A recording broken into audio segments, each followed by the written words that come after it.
Quick like and subscribe if you enjoy my content. You know what's bold? Planning a joint birthday party with your affair partner. Inviting all your friends and family to celebrate together. Acting like it's perfectly normal for a married woman to share her special day with her best friend, who happens to be a married man. Expecting everyone to show up, eat cake, and pretend there's nothing strange about the arrangement. My wife wanted to throw a joint birthday party with her best friend Marcus. Their birthdays were 2 days apart. She thought it would be fun to celebrate together. Wanted to rent out a restaurant, invite everyone we knew, make it a big event. I said sure.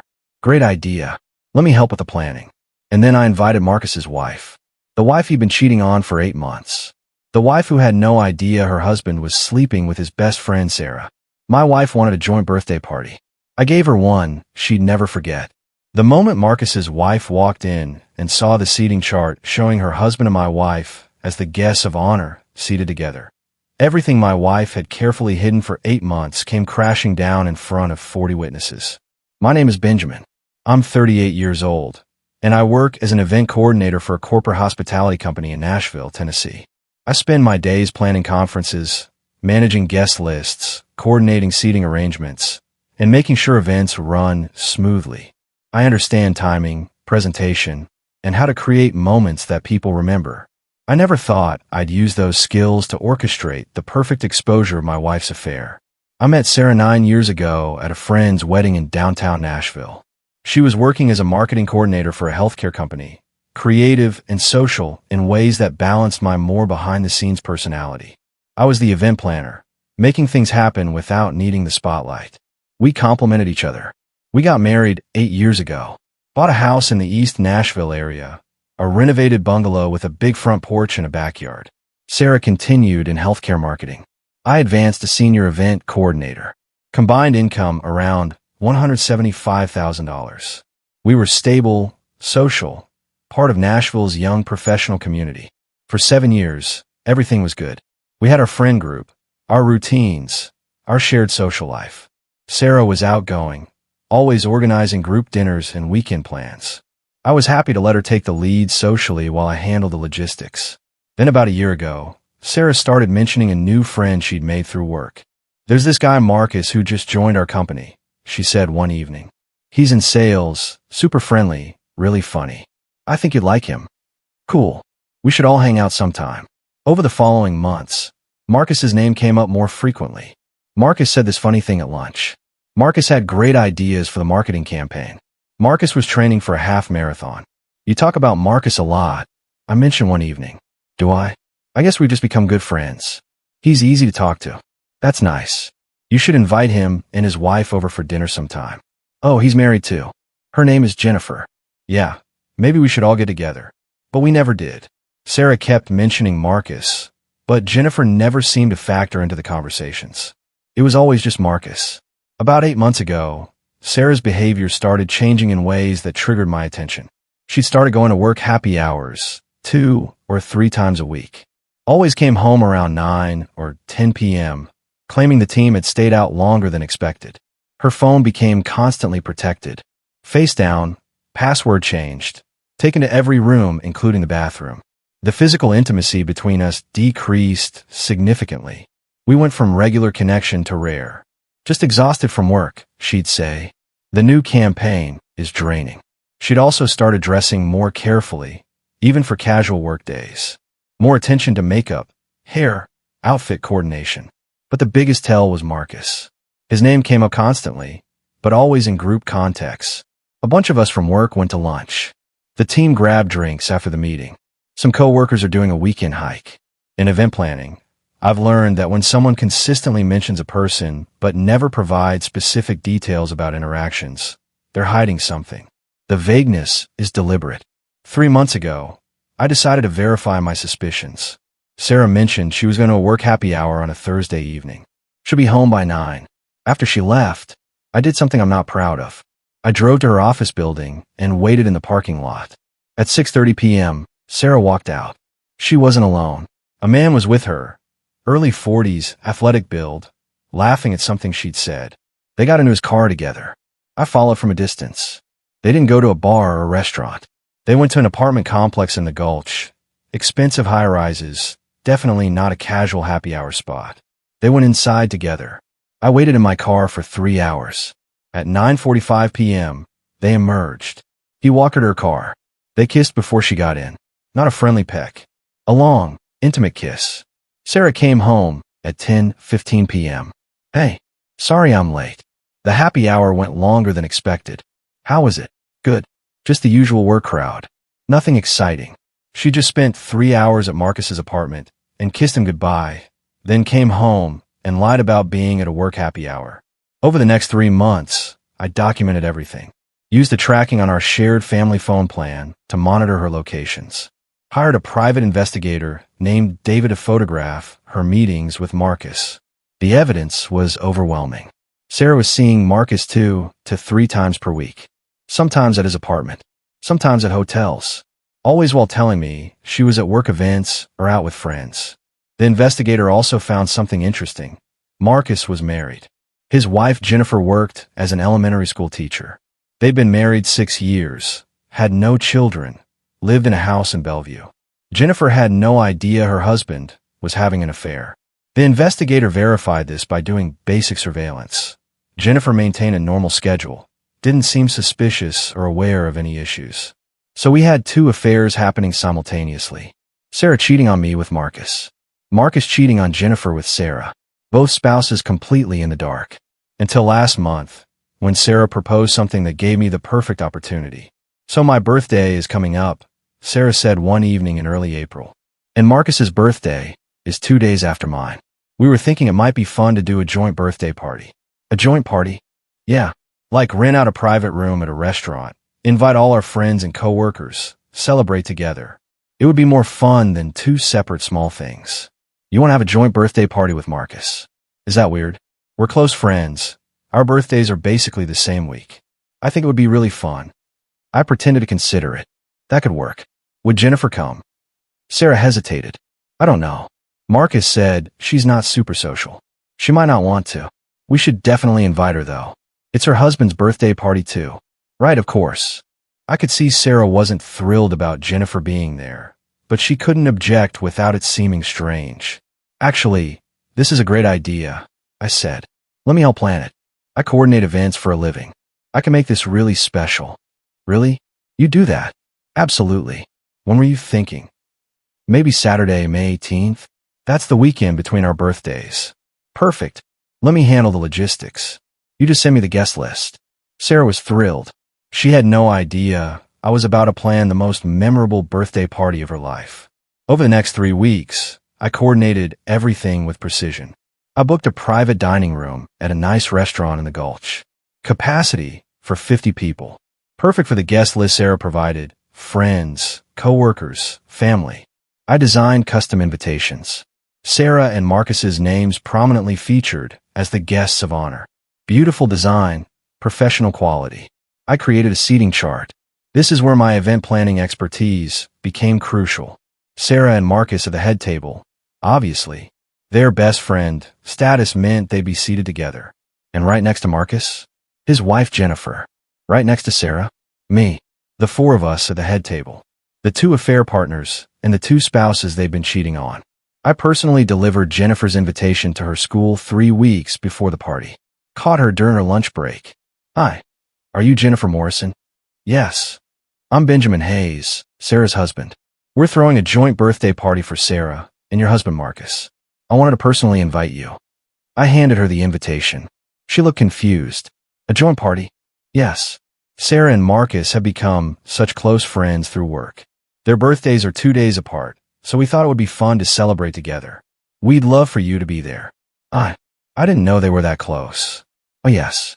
Sarah talks about Marcus constantly. They spend a lot of time together. I figured you'd know. They see each other several times a week. I watched her process this information. Saw the wheels turning.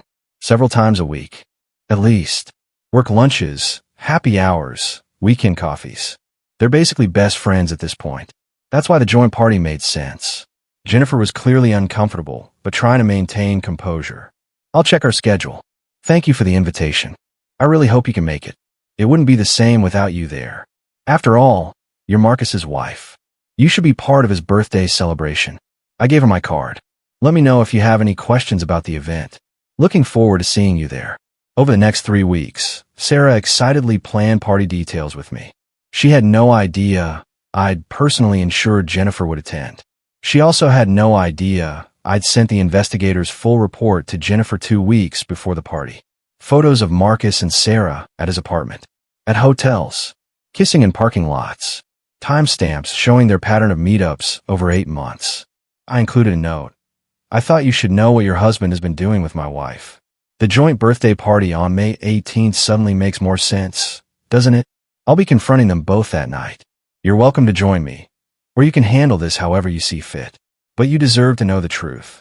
Jennifer called me 2 days after receiving the package. Is this real? Her voice was shaking. Every photo is from a licensed private investigator. Every date and timestamp is verified. I'm sorry you had to find out this way. How long have you known? 3 months. I've been gathering evidence before confronting them. And you're going to do it at the party? In front of everyone. That's my plan. Sarah wanted this joint celebration with her affair partner. I'm giving her exactly what she asked for. But I'm also making sure everyone knows the real reason they're so close. I don't know if I can be there for that. I understand. But if you want to see Marcus's face when he realizes his wife knows everything, it might be worth it. Either way, you have the evidence. You could do what you want with it. She was quiet for a long moment. I'll be there. If you're confronting them, I want to be part of it. Then let's coordinate. I'll make sure you're seated right next to Marcus at the head table. The night of the party arrived. Sarah spent all day getting ready, excited about her big celebration. Thank you so much for planning this, she said as we got dressed. It's going to be perfect. I wanted to make it memorable. We arrived at the restaurant at 6:30. Guests were already gathering. The private dining room looked beautiful. I made sure of that. Sarah and Marcus greeted everyone together, all smiles, acting like co-hosts. Marcus's wife Jennifer hadn't arrived yet. At 7 o'clock, just as everyone was being seated, Jennifer walked in. She looked stunning, clearly had put effort into her appearance. She caught my eye and gave a slight nod. Jennifer, you made it, I said loudly enough for Sarah and Marcus to hear. Sarah's face went pale. Marcus looked like he'd seen a ghost. Of course, Jennifer said smoothly. Wouldn't miss my husband's birthday party, especially when he's celebrating with his best friend Sarah. I guided everyone to their seats according to the seating chart I'd created. Head table. Sarah, me, Marcus, Jennifer. The 4 of us in a row. Sarah tried to object. Benjamin, maybe we should rearrange. No, this is perfect. The birthday guests of honor in the middle, with their spouses on either side. Exactly as it should be. Everyone sat down. The room was full. 47 people total. Friends, family, co-workers. All here to celebrate. I stood up with a microphone. Time for the toast I prepared. Good evening, everyone. Thank you all for coming to celebrate Sarah and Marcus's birthdays. As most of you know, I'm Benjamin, Sarah's husband. And this is Jennifer, Marcus's wife. I gestured to Jennifer, who gave a small wave. Sarah and Marcus wanted to have a joint party because they've become such close friends over the past year. And I mean very close friends. They see each other several times a week, spend hours together, have really developed a special bond. Sarah was staring at me with growing horror. Marcus had gone completely white. In fact, they'd become so close that I thought everyone should know the full story of their friendship. I pulled out my phone, connected it to the restaurant's display screen I'd arranged as part of the AV setup. These are photos from the past 8 months. Professional surveillance photos. Let me walk you through the timeline of Sarah and Marcus's friendship. The first photo appeared on the screen. Sarah and Marcus at his apartment building. Date stamp, September 15th. Gas from around the room. This is from 8 months ago. Sarah told me she was at a work happy hour. She was actually at Marcus's apartment. Next photo. Sarah and Marcus kissing in a parking lot. Date stamp, October 3rd. October. Sarah told me she was having dinner with girlfriends. She was actually with Marcus. Next photo. Sarah and Marcus entering a hotel. Date stamp, November 12th. November. Sarah told me she was at a marketing conference. She was at a hotel with Marcus. Room 412, if anyone's curious. The room was dead silent, except for my voice and the click of photos changing. December, January, February, March, April. 87 documented meetings. 43 at Marcus's apartment. 21 at various hotels, 18 at restaurants, 5 at Marcus's office after hours.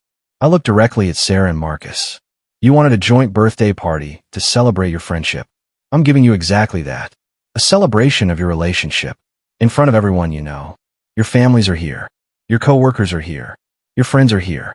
Everyone who you've been lying to for 8 months. Sarah was crying. Marcus looked like he might be sick. Jennifer stood up. I received these photos 2 weeks ago. From Benjamin. He thought I deserved to know that my husband has been cheating on me for 8 months with his wife. She looked at Marcus. You told me you were working late. You told me you had client dinners. You told me you joined a gym to explain the evening absences. All lies. You were with her. She turned to the room. My husband and his affair partner thought it would be fun to celebrate their birthdays together. To have all of us gather and celebrate their relationship. Well, here we are. Celebrating. She took off her wedding ring. Placed it on the table in front of Marcus. Happy birthday, Marcus. My gift to you is a divorce. I pulled out an envelope. Placed it in front of Sarah. Happy birthday, Sarah. My gift is the same. Divorce papers. Already filed. You'll be served officially on Monday, but I wanted you to have them tonight. At your special party. The room erupted. Family members were shouting. Co-workers were whispering. Sarah's mother was crying. Sarah grabbed my arm.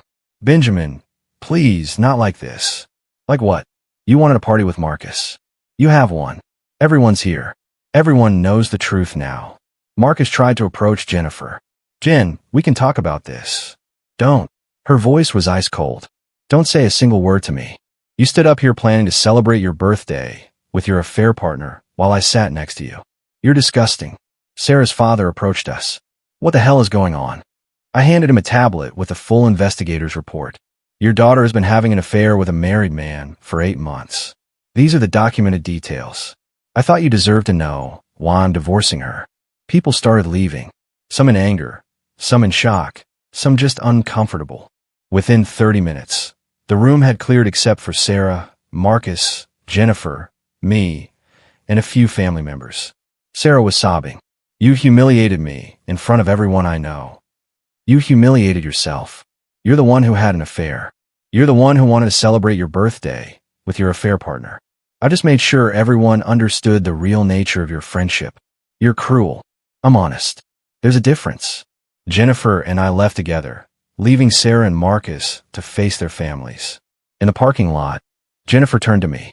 Thank you for telling me, for giving me the evidence, for letting me be part of that. You deserve to know, and you deserve to see his face when he realized he couldn't hide it anymore. What happens now? Now we both file for divorce and move on with our lives. Will the photos hold up in court? Every single one. Professional investigator, legally obtained, fully documented. Our respective attorneys will have everything they need. We shook hands. Two people who'd been betrayed by spouses who thought they were clever enough to hide an affair while planning a joint birthday party. The divorces moved forward quickly. Both Sarah and Marcus had no defense against the overwhelming evidence. I kept the house. Sarah got 30% of joint accounts. No spousal support. Jennifer got similar terms for Marcus. The story spread through Nashville's professional community. Sarah and Marcus both became known as the couple who got exposed at their own joint birthday party. Sarah moved to Atlanta 6 months later. Couldn't face the social fallout. Marcus and Jennifer's divorce finalized first. I heard he tried to continue things with Sarah afterward, but she wanted nothing to do with him. The relationship that had seemed so exciting when it was secret lost all appeal when it became public and destroyed both their marriages. About a year later, I met someone at a charity event I was coordinating. Her name was Lisa, event photographer, creative, honest. On our third date, she asked about my divorce. My ex-wife wanted to throw a joint birthday party with her affair partner. Told everyone he was her best friend. I planned the party, invited his wife who didn't know about the affair, and exposed both of them in front of 50 people. Lisa's eyes widened. You exposed them at their own birthday party. They wanted to celebrate together. I gave them a celebration they'd never forget. Hired a private investigator for 3 months. Got 87 documented meetings. Showed every photo at the party on a big screen in front of all their friends and family. That's brutal. It was strategic. I coordinate events for a living. I know how to plan for maximum impact. They wanted a joint party. I made it memorable. What do? Sat there while I showed every photo, explained every lie, gave their spouses the evidence they needed. Both marriages ended that night. Both of them lost their social circles. Both had to leave Nashville. We've been together 10 months. Lisa doesn't have secret best friends. Just honest relationships. My wife wanted a joint birthday party with her best friend. I invited his wife too. The wife who didn't know they were having an affair. The wife who received the investigators' full report 2 weeks before the party. The wife who sat next to her husband at the head table, while I showed 87 photos of his affair with my wife, in front of 50 witnesses. Sarah wanted to celebrate with Marcus. I made sure everyone knew exactly what they were celebrating. A joint birthday party. For 2 affair partners, who thought they were clever enough to hide it. Until the event coordinator husband planned a party they'd never forget. With seating arrangements that put both betrayed spouses right next to the cheaters. And a slideshow that told the truth they've been hiding. Happy birthday, Sarah. Happy birthday, Marcus. My gift to both of you. The truth. In front of everyone you know. At the party you planned.